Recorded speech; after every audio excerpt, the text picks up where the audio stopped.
running a business, baking bread, and the flour came to you full of maggots and worms, you would not be able to produce a good product, would you?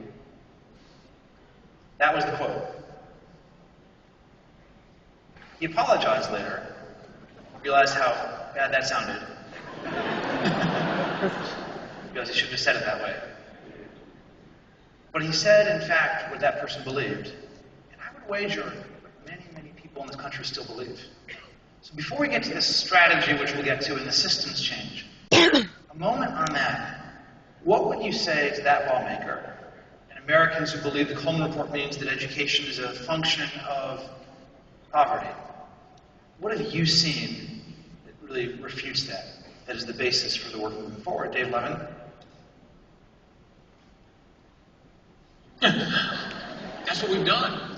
I mean, it's just wrong. I mean, the fact of the matter is we have seen transformative public schools in low-income neighborhoods offer kids the opportunity to transform. It's just not true, right? What we have also learned is that 1 year is not enough. So schools have to make, there's an implicit promise when a kid comes to school that it should change their life. That promise is broken in America. And we as a society have to understand it's pre-K, 12, through college and beyond. This idea that we're going to stop somewhere, smart eighth graders don't get a job. Right? So, as a society, we can't join if you're teaching, if you're running a school, it is not about the 1 year, the 4 years, the 12 years, it's about the rest of your life. And so, we have seen countless kids who society would have written off go to and through college. So, that argument's just wrong. The biggest point is it's actually demonstrably untrue. Which Wendy said, you said 20 years ago, maybe a couple of very isolated classroom schools, with significant schools like yours and others out there that have made that point demonstrably untrue, even if people don't believe it. John Deasy. I'm going to paraphrase the quote to start with. To the lawmakers, the people who want to hang on to the notion of Coleman, you get the right to your opinion, you just don't get the right to your own facts.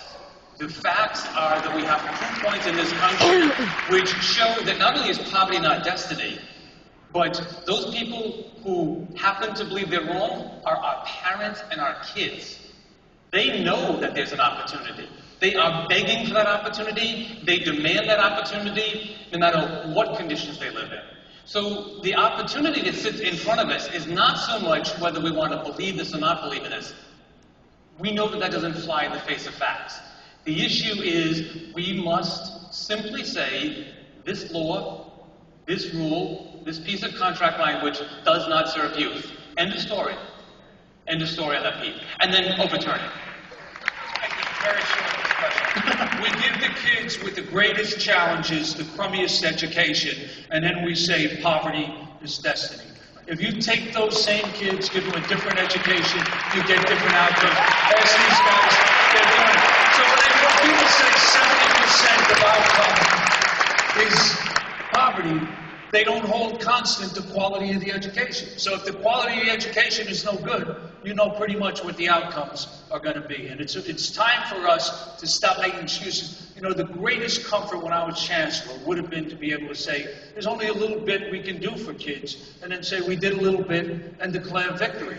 The hardest thing in the world is to know the gap between what we accomplished and what we needed and could have accomplished is still so powerful and dramatic. And until we own that gap, we will never close it.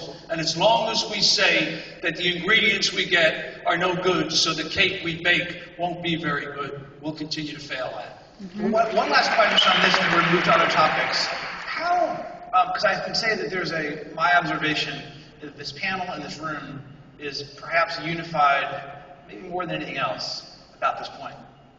That our kids in poverty demonstrably achieve at high levels when we adults get it right. And that is not shared by many people in the country. Then there'd be different strategy tactics, and I want to get into some of those, but that is a uniting conviction based in fact. How important is it? This is not a leading question. There's maybe different views on this. How important is it to drive success in this country, in Los Angeles specifically, for example, to change parents, educators, the public's conception of that fact in order to drive change of scale? There may be a theory, you know what, that's not going to be something that changes first, so we got to win and prevail despite that. Or you might say it's crucial. And if it is crucial, what's going to change that concession that impedes much of our progress? Jeff?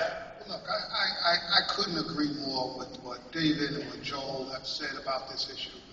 There is a fundamental belief, and by the way, the 11,000 people in this room may believe that, but I would not say that the average American is prepared to believe that you can get high-achieving results from young people who come from very challenged family backgrounds. And you get this sense that we shouldn't necessarily worry if those kids aren't doing well because we understand why, right? There's a science that actually has been developed. I used to study it in school about why these kids can't learn.